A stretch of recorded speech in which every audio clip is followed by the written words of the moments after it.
Hello friends, welcome to my channel. So friend, आज हम इस वीडियो में डिस्कस करने वाले हैं शॉर्ट स्टोरी जिसका नाम है द काइट मेकर, जो कि रस्किन बॉन्ड के द्वारा लिखी गई है। इससे पहले एक वीडियो बना दी गई है जिसमें आपको पूरी समरी हिंदी में बताई गई है। तो आज हम इस स्टोरी की जो समरी है वो भी इंग्लिश के अकॉर्डिंग एंड ट्रांसलेट करके पढ़ेंगे। सो स्टार्ट करते हैं। The kite maker is a short story by Ruskin bond, British Indian author Ruskin bond. जो ये काइट मेकर है, ये एक शॉर्ट स्टोरी है जो कि रस्किन बॉन्ड के द्वारा लिखी गई है। In it an old man in rural area muses how the world has change while his grandson flies a kite near by. तो ये जो स्टोरी है ये एक ओल्ड मैन की है जिसका नाम होता है महमूद। तो वो क्या है कि जब उनके पास में उनका जो ग्रैंडसन है वो काइट को उड़ा रहा होता है, तब वो उसको देखते हैं एंड ये सोचते हैं कि किस तरीके से ये जो वर्ल्ड है वो टाइम के साथ साथ चेंज हो रहा है। यानी कि बहुत सारे चेंजेस हैं जो वो ऑब्जर्व करते हैं। जब वो खुद यंग थे तब जो एरिया था, जो उनके गांव का एरिया था, वो कैसा था, एटमॉस्फेयर कैसा था, लेकिन अब टाइम के साथ साथ जो भी एटमॉस्फेयर उसमें कितना चेंजेस आ गए हैं उन सब के बारे में सोचते हैं। बॉन्ड, यहाँ पर रस्किन बॉन्ड पूरा नाम। Ruskin Bond uses nature imaginary as symbols with an old banyan tree standing in for the old man. तो जो रस्किन बॉन्ड है उन्होंने बहुत सारे क्या है कि नेचर इमेजनरी को यूज़ किया है एक सिंबल के रूप में। जैसे कि उन्होंने जो बनियान ट्री है उनका जो कंपैरिजन है वो क्या है कि ओल्ड मैन के साथ किया है। और ये जो बनियान ट्री है ये क्या है कि वो जो ओल्ड मैन है उन्हीं के घर के पास लगा हुआ है। With the young spray mimosa tree represent the Vitality of the grandson. और वहीं पर एक और ट्री है जिसका नाम है मिमोसा ट्री, जो कि उस उनके जो ग्रैंडसन है उन्हें रिप्रेजेंट करते हैं। मीन्स कि यहाँ पर दो ट्रीज़ के लिए सिंबल यूज़ किए गए हैं। दो ट्री है जो वो एक सिंबल के रूप में यूज़ किए गए हैं। जो बनियान ट्री है जो ओल्ड हो चुका है उस ट्री को तो किसके रूप में सिंबल लिया है, ओल्ड मैन के रूप में। और जो मिमोसा ट्री है वो किसका सिंबल है या फिर वो किसे रिप्रेजेंट करता है, तो वो ग्रैंडसन को रिप्रेजेंट करता है। Ali, a young Indian boy, play with the kite as his grandfather Mahmood rest under an old banyan tree. तो जो अली है वो क्या है कि ओल्ड जो मैन है उनका क्या है, पोता है, और यंग इंडियन बॉय जो कि काइट उड़ा रहा था। और उनके जो ग्रैंडफादर हैं यानी कि जो अली के ग्रैंडफादर हैं महमूद, वो क्या है कि उस ओल्ड बनियान ट्री के नीचे क्या है रेस्ट कर रहे थे। यानी कि वहाँ पर वो जो ट्री है उसके नीचे जो मतलब छाया वगैरह थी और वहाँ पर वो लेटे हुए थे। The only tree on the street, और वो जो ट्री है वो सिर्फ एक ही था गली में। Ali kite get caught in the tree branches. तो जब अली पतंग उड़ा रहा था तभी क्या था कि जो उसकी पतंग थी वो उस ट्री की ब्रांचेस में फंस गई। And he ask his grandfather for help, और उसने अपने दादाजी को कहा कि आप मेरी मदद करो इस पतंग को निकालने में। Mahmood is too old to retrieve the kite. तो जो महमूद था वो क्या है कि बहुत ज़्यादा ओल्ड हो चुका था और वो उस काइट को नहीं निकाल सकता था।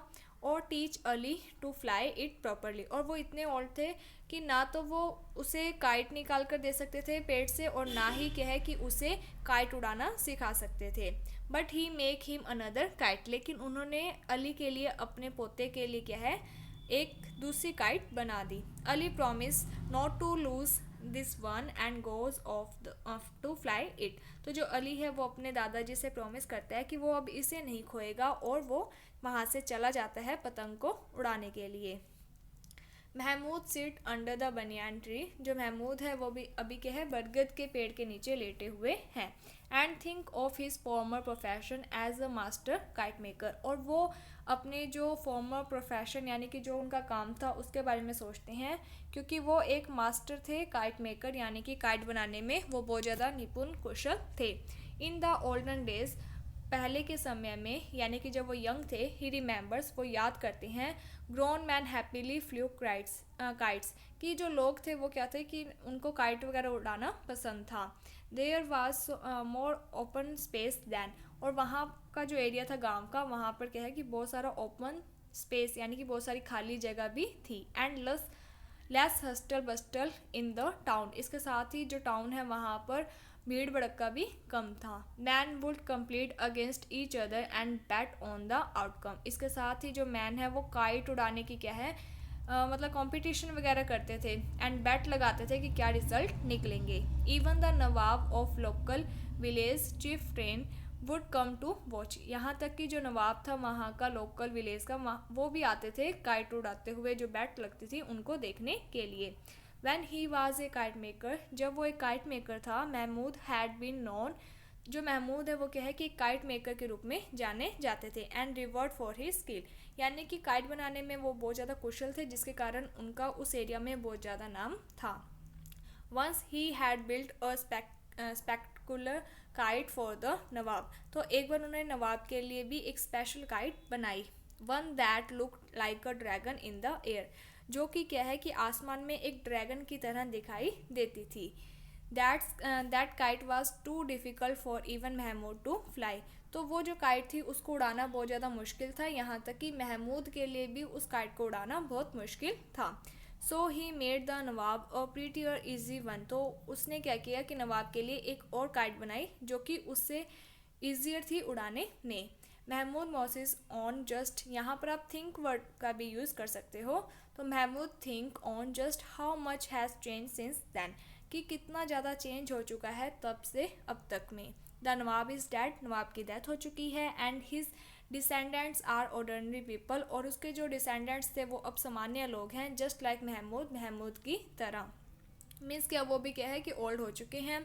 ही no longer has a pattern and none of his neighbours know he, अब वो ज़्यादा यानी कि उतनी उनकी फेमस नहीं है, और ना ही उनके जो नेबर्स हैं वो उनको जानते हैं। मीन्स कि अब लोग इतने ज़्यादा आपस में बिजी हो चुके हैं कि अपनी फैमिली तक ही सीमित रह चुके हैं। The pace of life has change and those living in his village are busy and hurried, अब जो टाइम है वो चेंज हो चुका है, यहाँ तक कि गांव के जो लोग हैं, जो उनकी लाइफ है वो भी क्या है कि बहुत ज़्यादा बिजी हो चुकी है, वो हमेशा क्या है जल्दबाजी में रहते हैं। One of Mahmood sons work in a local garage, तो महमूद है जो उनके दो बेटे थे, जिसमें से जो एक लड़का होता है वो लोकल गैराज में काम करता है, and the other is stuck in Pakistan, और उनका जो दूसरा लड़का था वो पाकिस्तान में ही रह जाता है। When India and Pakistan were made into two separate countries, जब इंडिया और पाकिस्तान है जो उनका विभाजन हुआ था, जब वो दो कंट्रीज में डिवाइड हुए थे, he was on the wrong side to the border, तो उनका जो दूसरा लड़का था वो क्या है कि दूसरी साइड, गलत साइड पर चला गया, and can not come home, जिसके कारण वो कभी भी वापस नहीं आ सका। Mahmood is grateful that his other son lives near bye, तो महमूद इस बात को ग्रेटफुल होता है कि चलो उसका जो दूसरा बेटा है कम से कम वो उसके पास रहता है। As it gives him an opportunity to see Ali, जिसके कारण ही वो अपने पोते अली को देख सके। His only grandson grow up, जो अली कौन था, उनका ग्रैंडसन, और जो कि धीरे धीरे बड़ा होता जा रहा था। ही इंजॉयज़ वॉचिंग अली प्ले, और वो बहुत ज़्यादा खुश होते हैं जब वो अली को खेलता हुआ देखते हैं। अली ही थिंक्स, तो जो अली है वो क्या सोचता है, इज़ लाइक द, वो सोचते हैं कि जो अली है वो क्या है कि mimosa sapling at the edge of the courtyard, कि जो अली है वो कैसा है, मिमोसा ट्री की तरह है जो कि कोर्टयार्ड के किनारे पर लगा हुआ है। They are young and will grow up tall and strong, और ये जो अभी मिमोसा ट्रीज़ वगैरह हैं वो क्या है कि अभी यंग है, और अभी क्या है कि वो बहुत ज़्यादा ग्रो होंगे, लंबे होंगे, स्ट्रॉन्ग होंगे। Mahmood is like the banyan tree, और जो महमूद है वो एक बरगद के पेड़ की तरह है। ही सिट्स बीनीथ, जिसके नीचे वो लेटा हुआ था। बोथ आर ओल्ड, दोनों ही ओल्ड हो चुके हैं, महमूद भी और वो ट्री भी। And stoop their bones and branches twisted, इसके साथ ही उनकी जो बोन्स है वो भी अब कमज़ोर हो चुकी हैं, जिस तरीके से जो पेड़ है उसकी जो ब्रांचेस हैं वो ट्विस्टेड हो चुकी हैं। तो यहाँ पर जो महमूद है वो अपना कंपैरिजन ओल्ड बनियान ट्री, बरगद के पेड़ के साथ करते हैं। Mahmood feels himself growing tired and wonders if he will dream of the kite he wants to make, तो जो महमूद है वो अपने आप को क्या है कि अब फील करते हैं कि वो बहुत ज़्यादा क्या है कि ग्रो होते जा रहे हैं, मतलब जल्दी से थकान उन्हें होने लग जाती है। एंड वंडर्स, वो अभी भी वंडर्स होते हैं। If he will dream of the kite he want to make one that's look like a giant white bird, तो उनका एक ड्रीम था कि वो एक ऐसी काइट बनाए जो कि एक विशाल वाइट बर्ड की तरह दिखाई दे। He should have something to live Ali he thinks, वो सोचते हैं कि उन्हें अली के लिए कुछ ना कुछ बनाकर रखना चाहिए। He hears Ali calling to him, तभी वो अली की आवाज़ सुनते हैं कि अली उन्हें बुला रहा है। But the boys voice sound फेंट एंड फार अवे, लेकिन जो लड़की की आवाज़ होती है वो बहुत ज़्यादा दूर से आ रही होती है। Ali return to banyan tree, जो अली है वो बनियान ट्री के पास आता है एंड सीज हिज ग्रैंडफादर, और अपने ग्रैंडफादर को देखता है हुज आइज आर क्लोज्ड, जिनकी आंखें बंद थी। There is a little white butterflies resting on his beard, और वहाँ पर एक वाइट कलर की बटरफ्लाई थी जो कि उनकी बियर्ड पर बैठी हुई थी। बियर्ड का मीन्स होता है दाढ़ी। Ali tries to wake Mahmood, तो जो अली है वो अपने दादाजी महमूद को उठाने की कोशिश करता है बट कांट, लेकिन जो महमूद है वो नहीं उठते। फ्राइटेंड, तो जो अली है वो डर जाता है एंड ही रन अवे, और वो वहाँ से भागता है, दौड़ता है। Calling for help from his mother, वो अपनी मदर को बुलाने के लिए चला जाता है। The butterfly flies from Mahmood's beard to the mimosa tree, तभी क्या होता है कि जो बटरफ्लाई होती है वो महमूद की बियर्ड से क्या है मिमोसा ट्री पर जाकर बैठ जाती है। And Ali's kite suddenly take flight, और जो अली की काइट होती है वो भी वहाँ से उड़ जाती है and disappear into the sky, और वो स्काई में उड़ते हुए कहीं पर डिसअपियर हो जाती है। सो यही आपकी स्टोरी है काइट मेकर की।